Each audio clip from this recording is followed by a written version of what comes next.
Começo com uma foto da multidão em Brasília e um vídeo da multidão na praia de Copacabana, no Rio de Janeiro, e isso tem uma explicação de voltarem essas imagens hoje, porque nós vamos falar de algo que tem muito a ver com essas imagens.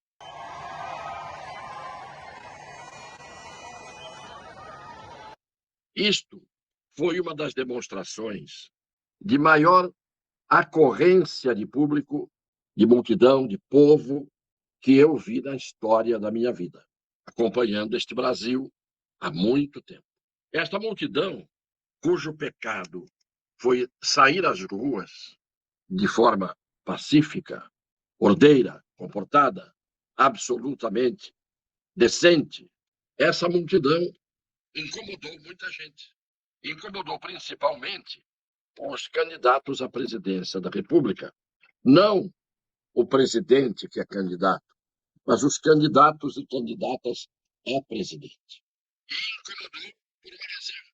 Porque o povo, a multidão, as legiões, incomodam quando festejam o adversário daqueles incomodados. Porque o único crime, repito, que esta multidão cometeu foi trajar-se em verde e amarelo. Famílias, pessoas, crianças, não houve uma atribulação naquela multidão, que a gente pode dizer de milhões, somando Brasília e o Rio de Janeiro, chega-se quase a 2 milhões de pessoas. Ontem eu fiz um elogio ao Ciro Gomes, porque, como eu disse aqui, eu procuro ser justo.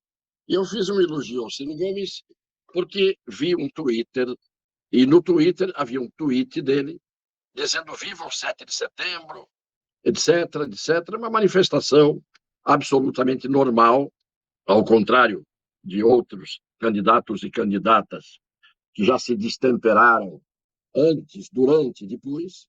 Eu achei que o Ciro tinha tido uma conduta louvável. Mas foi terminar a live e ir para ver o noticiário, as imagens, etc., e lá estava o Ciro Gomes, a quem eu tinha elogiado por uma questão apenas de cordialidade. Lá estava ele a fazer isso que o Bill Pérez vai colocar para nós vermos e ouvirmos. O tempo eu não posso deixar de confessar uma profunda tristeza.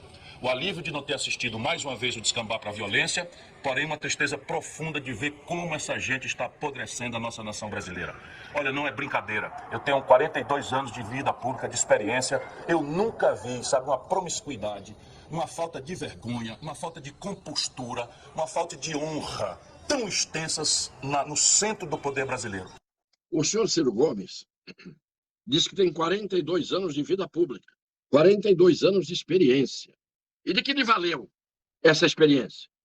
Se ele não aprende, esta manifestação dele faz com que eu, neste instante, retire publicamente o elogio que fiz a ele, elogio que fiz exclusivamente pelo comportamento que parecia civilizado dele.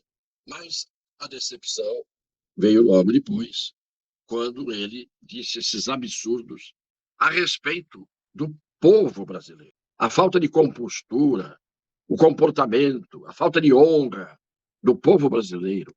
Como é que um homem público chega a esse destempero? Porque nós sabemos que ele já teve vários destemperos ao longo da vida. É uma pena, Ciro, que você tenha, como sempre, começado bem e terminado mal. Por outro lado, continuam os desmiolados. Começam, desde ontem, a tentar caçar a candidatura do presidente Bolsonaro, querendo que ele seja alijado da disputa, porque uma multidão de milhões de pessoas, de milhões de brasileiros, essa multidão saiu à rua para hipotecar a figura do presidente da República. Depois de tudo que o presidente da República sofreu de injustiças ao longo de 3 anos, quase 4 anos, 3 anos e meio, para ficar por menos, principalmente por parte da imprensa uma grande parte da imprensa brasileira, e por parte de atitudes do Supremo Tribunal Federal.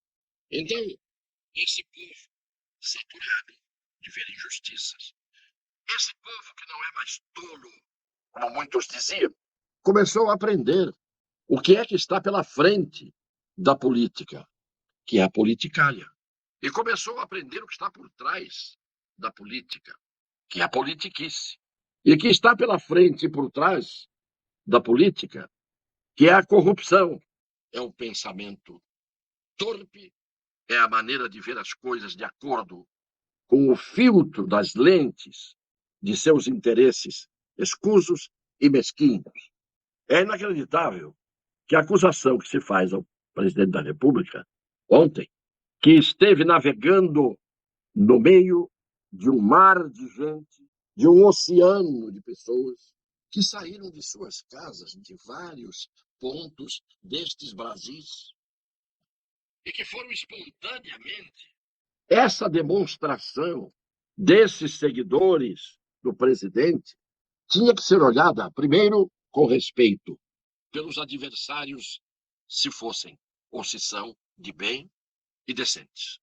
Porque se eu fosse, naquele instante, alguém que fosse adversário do presidente da República numa disputa política, eu não teria dúvida nenhuma de que eu me renderia, eu me submeteria à força dos fatos, ao império da vontade do povo. Eu não tentaria apagar as imagens que estão na retina de todas as pessoas que viram o que todos viram. O 7 de setembro é um dia cívico. O presidente cumpriu o cerimonial, cumpriu o protocolo, trajando a faixa presidencial, foi para uma avenida paralela, fora da esplanada dos ministérios, ali, aquele espaço onde o povo se reuniu, assistiu ao desfile, foi absolutamente criterioso, ficou no palanque oficial, sem discursos, sem alusão a nada de cunho eleitoral. Ali era a cerimônia oficial do 7 de setembro. E ele cumpriu o protocolo. Em seguida, aquela multidão que estava ali vestida de cor da pátria, que não se envergonha de ter assumido o verde e amarelo fora das Copas do Mundo, aquela multidão foi embora, retirou-se, desapareceu, arredou o pé ou manteve-se ali unanimemente para em outro local, num carro de som que dava costas para um lado da esplanada dos ministérios, e ali ele, num palanque, que era um carro de som, sem a faixa presidencial, havia espaço para todos os candidatos a presidente fazerem a sua reunião com seus apoiadores. Por que ninguém foi? Por que ninguém saiu de casa para reunir os seus? Por que não foram? Havia espaço em Salvador, em Recife, em Belo Horizonte, em São Paulo, quantas avenidas e quantos espaços em São Paulo. Por que os outros não foram? Por que os outros não reuniram os seus? Porque não quiseram, porque se amedrontaram, porque se encolheram. Era um dia de festa, era o dia da pátria. E as praças estavam livres. Então, agora, depois do baque que levaram, com a multidão que não esperavam, e veio o Ciro dizer que teve alívio de ver que não houve violência. A violência que estava na cabeça dele, a violência que estava imaginada pelos ministros do Supremo, principalmente pelo seu Fachin, que andou a tomar providências intimidatórias.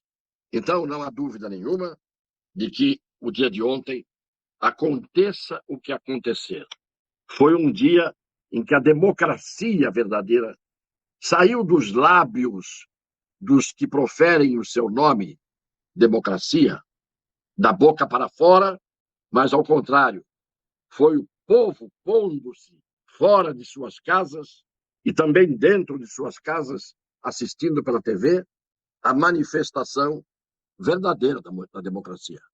O povo não teve medo, o povo foi alegre para as ruas, E o povo, portanto, deu um exemplo e calou a boca e mudou totalmente a autoridade daqueles que não têm autoridade moral para adivinhar nada em nome do povo.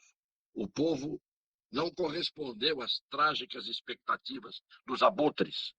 O povo correspondeu às salutares expectativas dos verdadeiros democratas. Quem é que poderia impedir, em nome de que lei, em nome de que artigo da Constituição, em nome de que regra eleitoral, alguém poderia impedir que um candidato fosse obrigado a ir para casa em silêncio, quieto, só pelo fato de ter participado de uma cerimônia oficial antes, sem misturar uma coisa com a outra? Aí vem o senhor William Vac e diz o que nós vamos ver nesse vídeo. É difícil separar as coisas quando um presidente que está no exercício do cargo, ele está em busca da reeleição. Quando é que um evento do qual ele participa é uma coisa oficial? Quando é que é uma coisa de campanha? Com o Bolsonaro ficou mais fácil, não tem a menor separação. O que ele fez hoje, no 7 de setembro, foi apenas a continuação daquilo que ele praticou desde sempre. Quase toda a cerimônia oficial não passou de uma cerimônia com fins eleitorais. O 7 de setembro foi mais do mesmo, mas tem uma grande diferença. É uma data nacional. Ela comemora a nossa independência, neste ano 200 anos de independência. Um mínimo de decoro exigiria respeitar um pouco mais uma ocasião como essa. O uso eleitoral descarado dessa data por Bolsonaro desatou, como se previa, uma tempestade jurídica. Mas tem um outro lado. O presidente ajudou a diminuir um pouco ansiedades. Para os padrões dele, foi menos belicoso do que o normal em relação aos tribunais superiores e seus integrantes. E o país não precisa se preocupar, se é que muita gente com isso se preocupou, com a irrigação sanguínea do pênis de Bolsonaro. Ela está plenamente normal e satisfatória, ele assegurou. O que permite esperar que a irrigação sanguínea esteja também plenamente normal e satisfatória em outros órgãos dos quais ele precisa para governar, como o cérebro, por exemplo. Olha, William Vac, o seu linguajar e a sua resposta ao que aconteceu ontem, querendo dizer que no Dia Nacional, o presidente da República, candidato, haja contra o seu posicionamento de candidato eleitoral fora da cerimônia oficial. Em nome do quê? Não havia motivo nenhum para isso acontecer.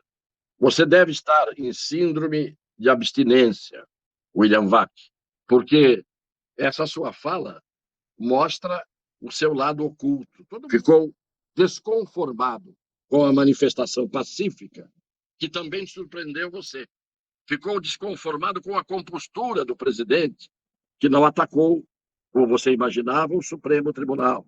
E aproveitando a sua imagem de que a irrigação sanguínea pode atrapalhar, às vezes, os vasos penianos de alguém e pode, com isso, atrapalhar a circulação sanguínea cerebral, se você diz que as duas têm que funcionar perfeitamente, então cuide-se você de fazer um exame, porque a sua cabeça, com essa manifestação agora, parece que demonstra que a circulação sanguínea cerebral sua deve ter sido afetada.